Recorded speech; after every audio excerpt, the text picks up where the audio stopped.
오늘 우리에게 주시는 하나님의 말씀은 로마서 10장 14절부터 21절까지 말씀입니다. 저와 여러분들이 한 절씩 교독하고 마지막 절은 합독하도록 하겠습니다. 그런즉 그들이 믿지 아니하는 일을 어찌 부르리요? 듣지도 못한 일을 어찌 믿으리요? 전파하는 자가 없이 어찌 들으리요?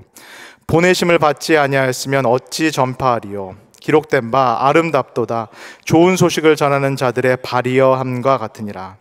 그러나 그들이 다 복음을 순종하지 아니하였도다. 이사야가 이르되 주여 우리가 전한 것을 누가 믿었나이까 하였으니 그러므로 믿음은 들음에서 나며 들음은 그리스도의 말씀으로 말미암았느니라.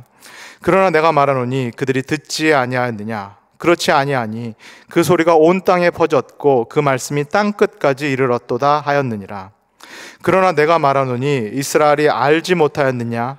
먼저 모세가 이르되 내가 백성 아닌 자로서 너희를 시기하게 하며 미련한 백성으로서 너희를 노엽게 하리라 하였고, 이사야는 매우 담대하여 내가 나를 찾지 아니한 자들에게 찾은 바 되고 내게 묻지 아니한 자들에게 나타났노라 말하였고, 이스라엘에 대하여 이르되 순종하지 아니하고 거슬러 말하는 백성에게 내가 종일 내 손을 벌렸노라 하였느니라.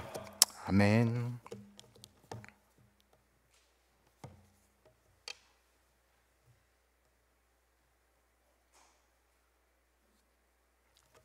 안녕하세요. 토요 아침 예배에 나오신 모든 분들을 주님의 이름으로 환영합니다. 저번에 어떤 성도님이 저에게 이런 질문을 하신 적이 있습니다. 전도사님은 설교를 어떻게 준비하세요? 전도사님이 원고를 안 보시고 설교를 하시는 것 같은데 원고를 아예 안 쓰시고 설교를 준비하세요? 아니면 원고를 통째로 다 외워서 그렇게 설교를 하세요? 아마 저처럼 말씀 사역자가 아닌 이상 우리 성도님께서 이렇게 다 내오르셔서 설교하실 기회가 없으시리라 싶습니다. 그래서 저 같은 말씀 사역자, 설교자가 일주일 동안에 과연 설교를 어떻게 준비하는지 궁금해하시리라 싶습니다. 이번 주에도 제가 수요 저녁 예배 설교, 그다음에 목요, 금요 매일 만나, 그리고 오늘 토요 아침 예배까지 설교를 하고 있는데 제가 설교를 준비하고 있는 방식은 다 동일합니다. 다 아시는 것처럼 물론 기도로 준비를 하는데 그 과정은 이렇습니다. 저는 먼저 주어진 성경 본문을 열심히 읽습니다. 많이 읽습니다. 그리고 이제 번역본에 따라서 이 본문의 의미가 조금씩 달라질 수 있기 때문에 최대한 많은 다양한 한글 성경들 그리고 영어 성경들을 읽습니다.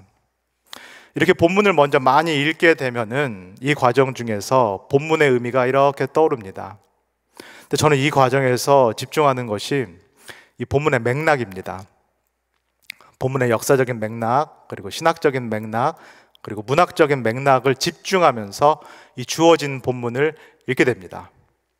예를 들면은 오늘 함께 읽고 있는 이 로마서 10장의 말씀, 이 10장의 말씀이 1세기의 그 로마 교회에서 정확히 어떤 의미였을까? 사도 바울이 이 본문, 이 말씀을 통하여서 정확히 무슨 말을 하고자 하는가, 이 본문의 그 맥락적인 의미를 집중해서 본문을 읽게 됩니다.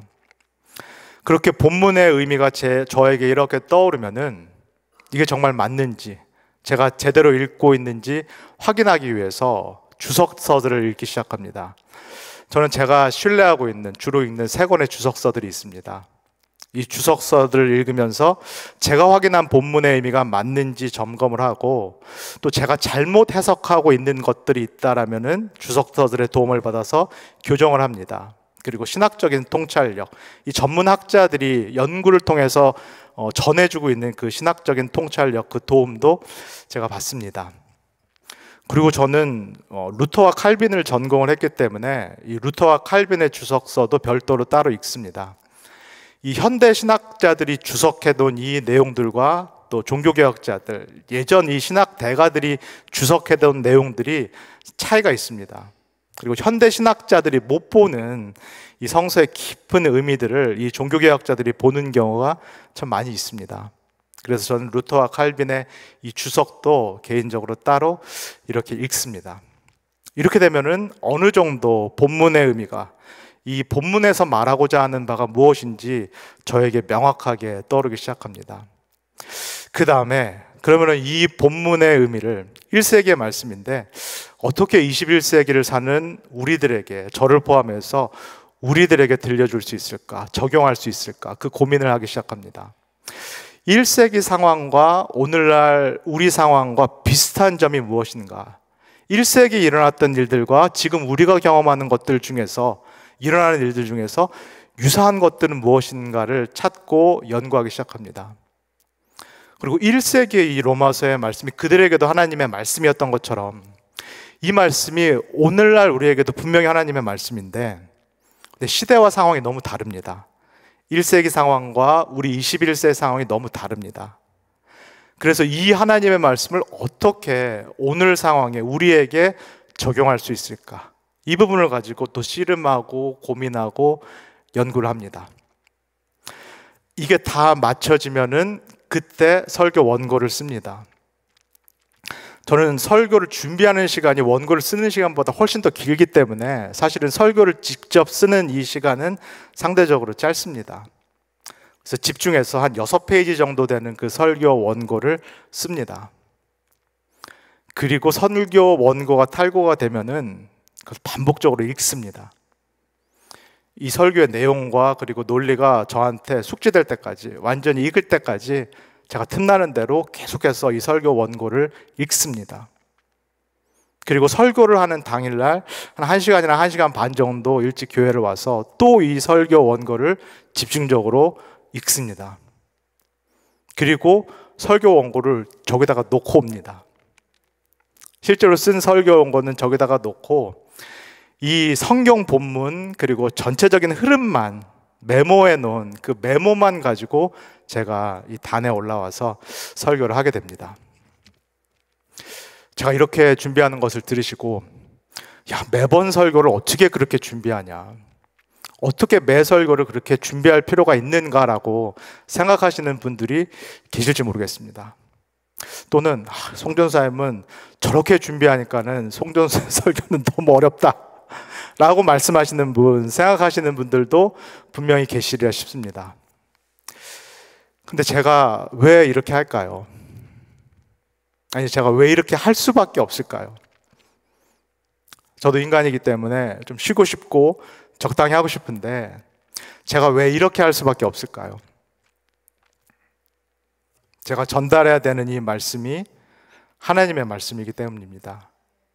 이 자리 그리고 이 시간이 제 자리, 제 시간이 아니라 제 개인적인 의견이라든가 제 개인적인 생각을 전달하는 그 자리가 아니라 이 자리, 이 시간이 바로 하나님의 자리, 하나님의 말씀이 선포돼야 될 하나님의 시간이기 때문입니다. 오늘 우리가 함께 읽고 있는 이 로마서를 쓴 사도 바울도 사도입니다. 하나님께서 직접 선택하셨고 부르셨고 그리고 하나님의 말씀을 전하라고, 구원의 메시지, 복음의 메시지를 전하라고 보낸 이 부르심을 받은 사람이 바로 사도 바울입니다. 그래서 사도 바울도 이 말씀의 무게, 자신이 받은 이 말씀의 무게 그리고 설교의 중요성을 너무나도 잘 알고 있습니다. 그래서 말씀을 선포한다라는 거, 설교를 한다라는 것을 이 사도 바울도 절대로 소홀히 여기지 않았습니다. 바로 이 이유 때문입니다. 오늘 본문 바로 앞절에 있는 10장 13절을 한번 읽어보도록 하겠습니다. 시작. 누구든지 주의 이름을 부르는 자는 구원을 받으리라. 누구든지 주의 이름을 부르는 자는 구원을 받으리라. 바울이 자신이 선포하고 있는 이 하나님의 말씀, 자신이 하고 있는 이 설교에 사람들의 구원이 달려 있다라고 믿기 때문입니다. 이 메시지, 이 설교를 듣고 사람들이 하나님이 누구신지를 정확히 알아야 된다. 하나님이 누구신지를 알아야만 그 하나님을 믿을 수 있다. 그 하나님을 믿어야만 그 하나님의 이름을 부를 수 있다. 그리고 그 하나님의 이름을 불러야만 그때 사람들이 하나님으로부터 주어지는 구원을 받을 수 있다. 이 선포되는 메시지의 무게 때문에 사도 바울도 설교의 중요성을 매우 심각하게, 매우 진지하게 생각했던 것입니다. 그리고 오늘 본문에서 바울이 하나님께서 이 당신의 말씀, 하나님의 말씀을 통하여서 어떻게 사람들을 구원하시는지 이 과정에 대해서 또 설명하기 시작합니다. 14절부터 15절까지를 한번 읽겠습니다. 시작. 그런즉 그들이 믿지 아니하는 일을 어찌 부르리요? 듣지도 못한 일을 어찌 믿으리요? 전파하는 자가 없이 어찌 들으리요? 보내심을 받지 아니하였으면 어찌 전파하리요? 기록된 바 아름답도다. 좋은 소식을 전하는 자들의 발이여 함과 같으니라. 구원을 받기 위해서는 이 구원을 예비하고 또 구원을 주시는 하나님의 이름을 불러야만 합니다. 근데 모르는 하나님의 이름을 우리가 어떻게 부를 수 있을까요? 하나님을 모르는데, 실제로 하나님이 계신지 안 계신지도 모르고 이 하나님을 어떻게 불러야 하는지 이것도 모르는 상태에서 어떻게 이 하나님을 신뢰하면서 그의 이름을 부를 수 있을까요? 이 하나님의 이름을 부르기 위해서, 구원을 얻기 위해서는 먼저 이 하나님에 대해서 들어야 됩니다. 이 하나님이 정말로 살아계신 분인가? 이 하나님이 정말로 말씀을 하시는 분인가? 이 하나님이 정말로 과거에 이 기이한 일들, 구원의 일들을 하신 분들인가? 그리고 이 일들이 나를 위한 것인가? 그리고 이 하나님이 오늘 나에 대해서 어떤 마음을 갖고 계신가? 이분이 어떤 심정을 나에 대해서 갖고 계신가? 이것을 들어야 됩니다. 이것을 집중해서 들을 때 하나님이 누구신지 알 수 있고, 이 하나님이 누구신지 알아야만 우리가 하나님을 믿고 신뢰하면서 그의 이름을 부르며 나아갈 수 있습니다. 근데 누가 와서 나에게 이 하나님에 대해서 알려주지 않는다라면은 내가 이 하나님의 말씀을 어떻게 들을 수 있을까요? 알아야 신뢰하고 믿는데 나에 대해서 이 하나님의 말씀을 들려주는 사람이 없다면 내가 어떻게 하나님의 이름을 부를 수 있을까요? 그래서 반드시 말씀 사역자가 나에게 와야 됩니다. 하나님의 말씀을 나에게 전달해주고 들려줄 수 있는 그 말씀 사역자, 설교자가 반드시 나에게, 우리에게 와야 됩니다. 그런데 아무나 와도 되나요? 아무나 와서 아무 이야기나 해도 되나요? 아무 이야기를 한다고 해서 이것을 하나님의 말씀으로 우리가 듣고 정말로 곧이곧대로 믿어도 되나요? 안 됩니다. 하나님께서 부르시고 하나님께서 직접 세우시고 하나님께서 보내신 그 말씀 사역자, 그 설교자가 반드시 와야 됩니다. 제가 신학 박사학위를 갖고 있고 또 신학교에서 가르치는 교수이지만은 제가 PCUSA라는 이 교단의 이 안수 과정, 이 긴 안수 과정, 이 목회학 석사, 신학 석사를 반드시 해야 되고 목회 실습을 거쳐야 되고 상담사에게 상담을 받아야 되고 그 다음에 병원에서 원목 활동도 해야 되고 이 지나가는 과정을 쭉 거치고 따라오는 그 이유는 이 과정을 통하여서 정말로 하나님께서 나를 말씀 사역자로 설교자로 부르셨는가, 이것을 확인하는 과정이 필요합니다. 나 혼자 부름받았다라고 말할 것이 아니라 이게 정말로 공적으로 확인이 되고 있는가, 이게 정말로 객관적으로 검증이 되고 있는가를 이 지난한 과정을 통해서 확인을 분명히 받아야 됩니다. 이 과정이, 제가 지금까지 사도 바울을 통해서 설명드린 이 과정이 하나님께서 말씀을 통해서 우리를 구원해 가시는 그 과정입니다. 하나님께서 사역자를 직접 고르시고 부르시고 파송하셔서 우리로 하여금 하나님의 말씀을 듣게 하시고 그 들은 말씀을 통하여서 하나님을 알게 하시는 것. 오늘도 성도님께서 제 이 설교를 듣고 계신데 어떻게 듣고 계시나요? 저도 성도님들과 똑같은 한 인간인데 제가 지금 들려드리고 있는, 제가 선포하고 있는 이 이야기, 이 말씀을 누구의 말씀으로 듣고 계시나요? 이게 분명히 인간 사역자, 제가 인간의 언어로 하고 있는 그 이야기지만은 우리가 이 말씀을 하나님의 말씀으로 들을 수 있을 때, 그때 우리는 하나님에 대해서 알게 됩니다. 이 방법밖에는 없습니다. 하나님께서 인간의 언어라는 이 기록된 말씀으로 당신의 뜻, 당신의 말씀을 하시고, 그리고 하나님께서 부르시고 세우신 인간 사역자, 그리고 우리가 다 알아들을 수 있는 인간의 언어로 말씀하실 때, 이게 단순히 인간의 말이 아니라 이 시간에 하나님이 이 인간 사역자를 통해서 말씀하고 계시다라는 것을 내가 믿고 집중할 때, 그냥 듣는 것이 아니라 정말로 하나님이 지금 말씀하신다라는 그 믿음을 가지고 집중해서 들을 때, 그때 내가 하나님이 누구신지 알게 됩니다. 그리고 그 아는 하나님을 내가 믿게 됩니다. 그리고 신뢰하게 됩니다. 그러면서 내가 하나님의 이름을 부르며 나아가게 됩니다. 그때 하나님께서 우리에게 약속하신 구원을, 은혜를 선물로 주시는 것입니다. 지금 제가 말씀드린 내용을 사도 바울이 잘 못 알아들었을까봐, 이해를 못했을까봐 우리가 잘 아는 구절로 한 번 더 이렇게 함축해서 이야기를 합니다. 17절입니다. 우리 같이 읽겠습니다. 그러므로 믿음은 들음에서 나며 들음은 그리스도의 말씀으로 말미암았느니라. 말씀 사역자를 선택해서 보내시는 것도 누가 하시는 일인가요? 하나님의 일입니다. 그리고 이 보내신 말씀 사역자를 통해서 당신의 말씀을 듣게 하시는 일, 이것도 누가 하시는 일인가요? 하나님께서 하시는 일입니다.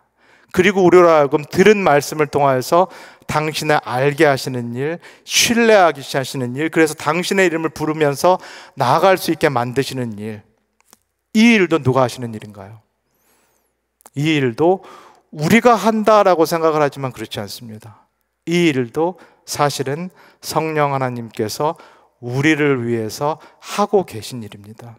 우리로 하여금 구원을 받게 하시기 위해서, 우리로 하여금 은혜를 받기 위해서 이 모든 일들을 하나님께서 하시는 하나님의 일이다라고 말씀합니다. 그런데 여기서 중요한 게 있습니다. 모든 것을 하나님께서 다 하시는데 우리가 해야 될 일이 있다라고 말씀합니다.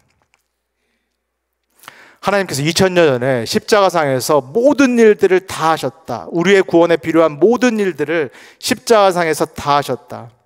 그리고 이 기쁜 소식, 구원의 소식을 말씀 사역자를 통해서 오늘 우리에게 들려주고 계시다. 그래서 우리가 하나님의 어떤 분이다, 무엇보다도 나를 향해서 하나님의 어떤 마음을 갖고 계시다라는 것을 우리가 듣고 알게 된다. 하나님께서 이 구원이라는 밥상을 우리를 위해서 다 차려 놓으셨습니다. 이제 우리가 해야 될 일들은 딱 하나가 남아 있습니다. 실제로 숟가락을 들고 밥을 퍼서 이 구원이라는 밥을 먹는 것입니다. 이 일이 무엇인가요? 이 행위가 무엇인가요? 이게 바로 믿음입니다.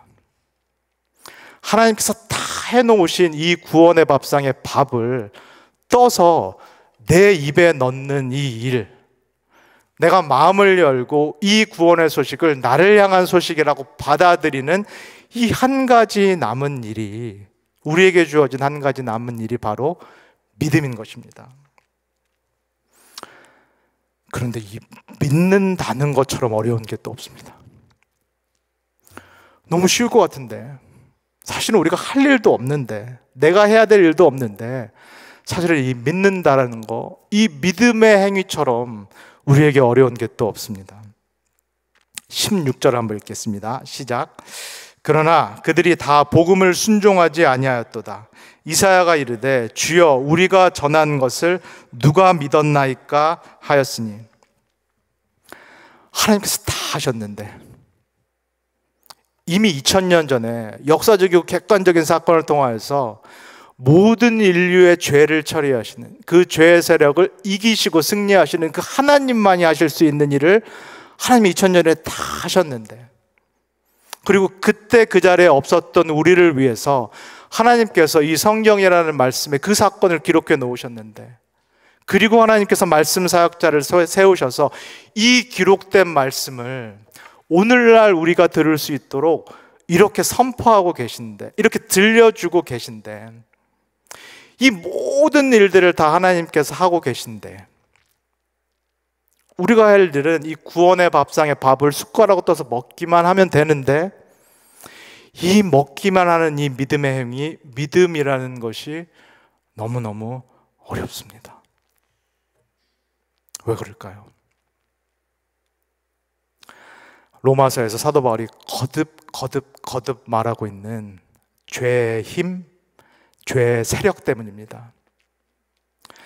여전히 2000년 전에 예수 그리스도의 십자가 사건, 무엇보다도 부활의 승리를 통하여서 이미 패배한 이 죄라는 세력, 죄라는 힘이라는 것이 여전히 사람들 안에서 또 세상 위에서 왕 노릇을 하고 있는 것처럼, 사실은 왕이 아닌데 이미 다 패배한 건데, 이미 패잔병과 같은데, 이 패잔병과 같은 죄의 세력이 여전히 사람들 위해서 왕 노릇을 하고 있기 때문입니다. 여전히 이 죄의 세력에 사람들이 매여 있기 때문입니다.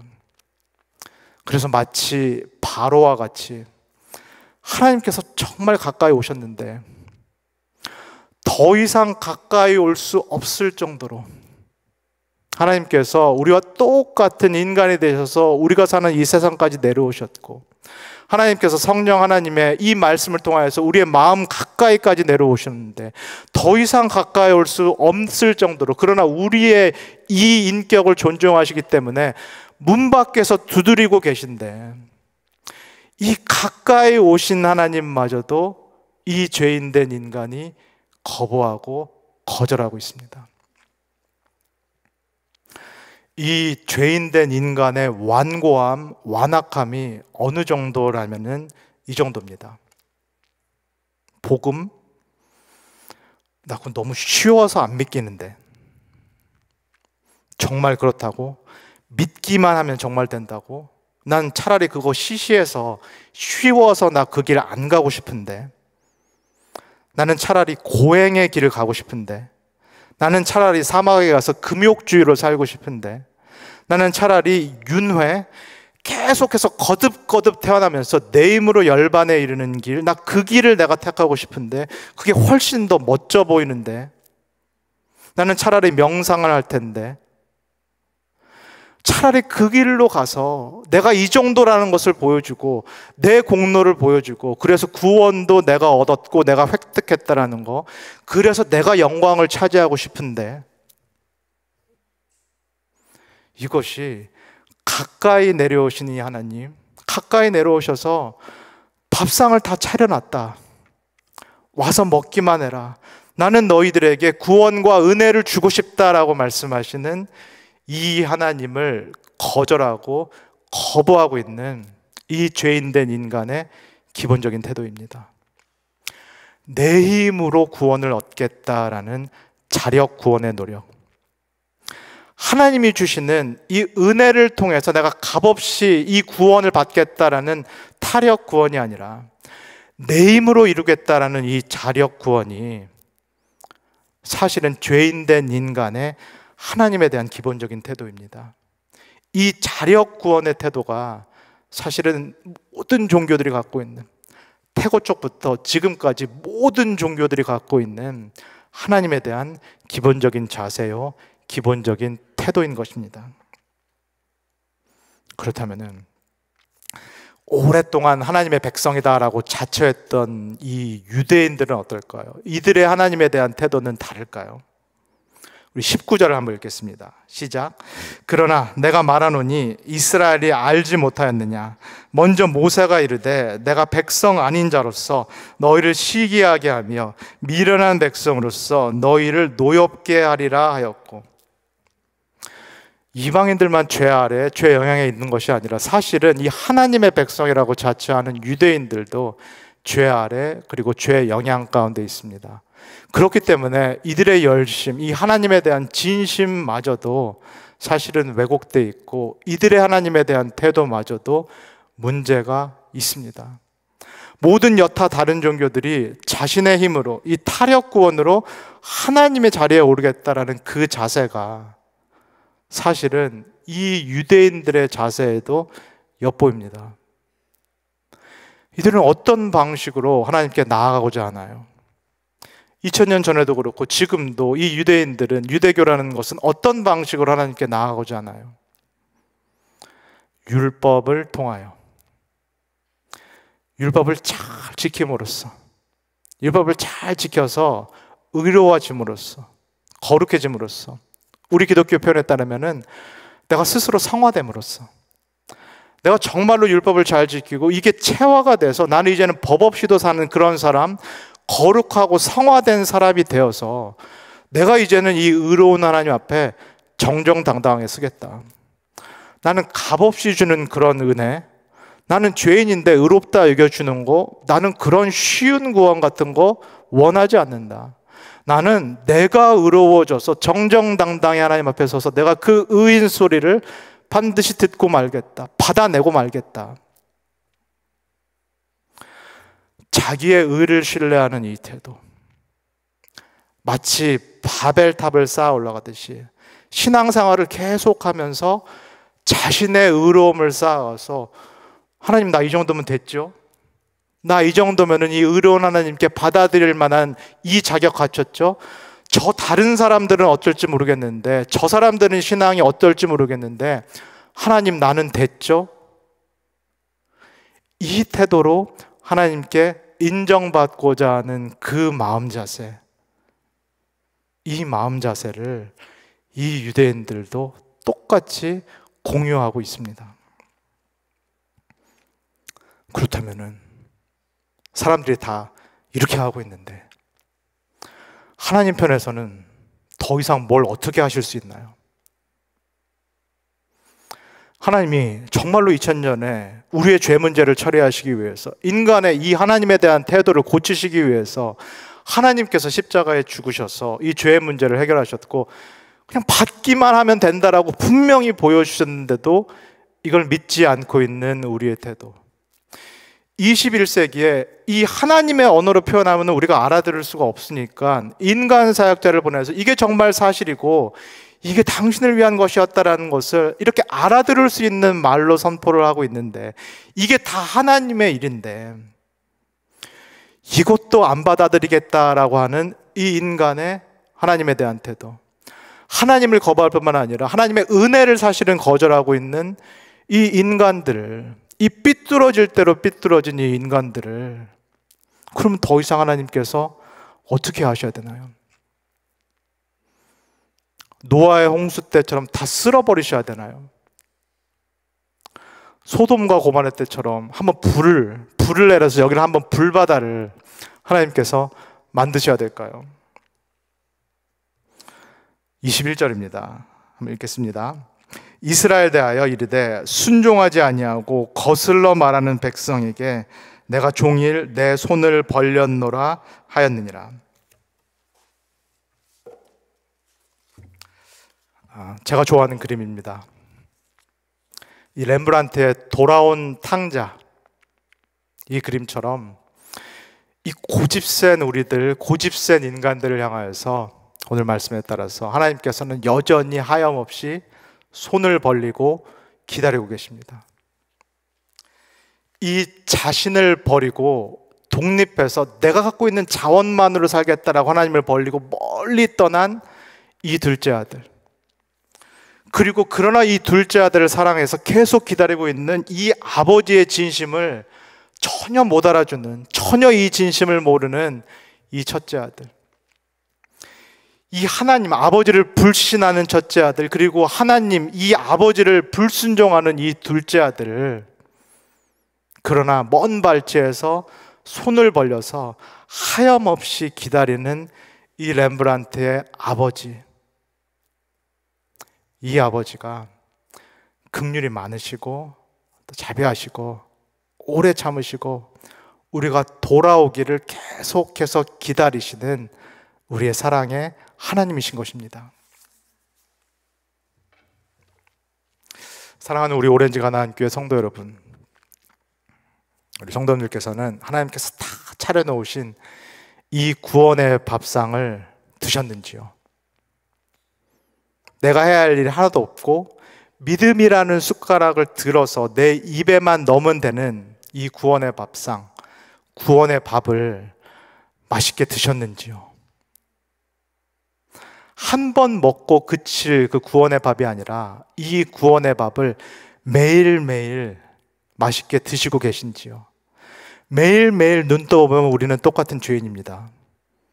아무리 의롭다고 바벨탑 이 성화의 탑을 쌓아 올려봤자 하나님의 기준에 봤을 때는, 율법의 기준에 봤을 때는 우리는 여전히 죄인입니다. 내가 아무리 철야 기도를 많이 했고, 내가 아무리 40일 며칠 금식 기도를 했고, 내가 성경을 몇 독을 읽었다고 해도, 내가 신앙생활을 얼마나 오래 했다라고 해도, 사실은 이 하나님의 의의 기준에 봤을 때 나는 내일 아침에 일어나면 또 죄인입니다. 내 스스로가 어떻게 느끼는지 중요하지 않습니다. 내가 얼마나 거룩했다라고 스스로 느끼는지 중요하지 않습니다. 하나님이 보시기에는 내일 아침 눈 떠보면 또 우리는 죄인입니다. 그런데 그 죄인을 하나님께서 값없이 또 용서하시고, 오늘 네가 그러나 예수 그리스도 때문에 의롭다, 나는 예수 그리스도 때문에 너를 의롭다 말씀하고 너를 내 자녀라고 말한다라는 매일매일 새롭게 주어지는 이 구원의 밥을 우리 성도님들은 매일매일 믿음의 숟가락으로 떠서 맛있게 드시고 계신지요? 그래서 하나님과의 이 친밀한 사귐, 무섭고 두려운 하나님이 아니라 이제 내가 아빠라고 부를 수 있는 이 하나님과의 정말로 친밀하고 이 깊은 사귐을 날마다 밥 먹듯이, 맛있는 밥 먹듯이 맛보고 누리고 계신지요? 그리고 혹시 우리 중에서 내가 교회 생활을 오래 했는데 처음에 어떤 이유 때문에 교회 나왔고 내가 이민교회라는 이 문턱을 계속 오고 갔는데, 그런데 그럼에도 불구하고 난 사실은 이 밥맛을 본 적이 없는 것 같다, 난 이 밥맛이 무엇인지 잘 모르겠다라고 하시는 분 우리 가운데 혹시 계신지요? 나는 이건 너무 쉬운 것 같은데, 안 믿기는데, 아닌 것 같은데, 난 차라리 내가 노력해서 내 밥 지어가지고 내가 먹는 게 낫겠는데, 난 이걸 받아들이는 것을 할 수가 없겠는데, 계속해서 이렇게 다가오신 하나님, 그리고 은혜와 구원을 주시겠다라고 하는 이 하나님을 계속해서 내 편에서 빗장 걸고 막고 계신, 거부하고 계신 그런 성도님이 혹시 우리 가운데 있으신지요? 오늘 하나님께서 부르시고 세우신 인간 사역자 저를 통해서 우리 성도님들께서 알아들으실 수 있는 한국말, 인간의 말로 하나님께서 다시 한번 우리 성도님을 부르고 계십니다. 와라, 와서 밥 먹어라. 내가 구원의 밥을 다 차려놨다. 와서 밥 먹고 이제 나랑 함께 살자. 하나님께서 말씀하시는 이 초대에 마음문을 열고 이 밥을 드시면서 하나님과 친밀한 관계, 우리가 이 관계 때문에 사실은 지어졌는데, 하나님과 친밀한 사귐을 누리기 위해서 그 목적 때문에 우리가 지어졌는데, 그래야지 우리가 행복할 수 있는데, 이 하나님과의 관계를 맺고 정말로 이 땅에서 참된 행복을 누리실 수 있는 모든 성도님 되시기를 주님의 이름으로 간절히 소원합니다. 다 같이 기도하겠습니다. 사랑의 주님, 하나님께서 정말로 하나님 당신을 우리에게 주시기 위해서 이 땅까지 내려오셨고 인간이 되셔서 우리 가까이 오신 그 하나님의 은혜와 사랑에 감사와 찬양을 드립니다. 하나님께서 이제는 성령 하나님께서 내 심령 가운데, 내 삶 가운데 들어오셔서 날마다 동행해 주시는 그 은혜에 감사와 찬양을 드립니다. 내가 해야 될 일이라고는 내가 믿음을 열어서 이 하나님의 일을 받아들이는 것, 내가 마음을 열어서 내 삶에 하나님을 늘 받아들이고 이 하나님과 기쁘게 교제하며 그렇게 사는 일인 줄 믿습니다. 하나님 아버지, 2000년 전에 하나님께서 나를 위해서 그 일을 해주셨고, 그리고 그 소식을 오늘 나에게 들려주셨는데 혹시 여전히 내가 마음문을 닫고 있는지는 아는지요? 이 소식과 무관하게 내가 그냥 내 힘으로 매일매일 하루를 꾸역꾸역 살아가고 있는 것은 혹시 아닌지요? 하나님, 매일의 삶에 하나님을 받아들이게 하옵소서. 하나님께서 내 삶에 들어오셔서 구원을 주시고 은혜를 주시고 축복을 주시겠다라는 그 약속을 믿고 하나님, 내 삶의 문을 하나님께 열 수 있도록 우리 모두를 축복하여 주시옵소서. 감사드리며 예수님의 이름으로 기도합니다. 아멘. 주기도문 하시고 각자 기도하도록 하겠습니다. 하늘에 계신 우리 아버지여, 이름이 거룩히 여김을 받으시오며 나라에 임하옵시며 뜻이 하늘에서 이룬 것 같이 땅에서도 이루어지이다. 오늘날 우리에게 일용할 양식을 주옵시고 우리가 우리에게 죄진 자를 사하여 준 것 같이 우리의 죄를 사하여 주옵시고 우리를 시험에 들게 하지 마옵시고 다만 악에서 구하옵소서. 나라와 권세와 영광이 아버지께 영원히 있사옵나이다. 아멘.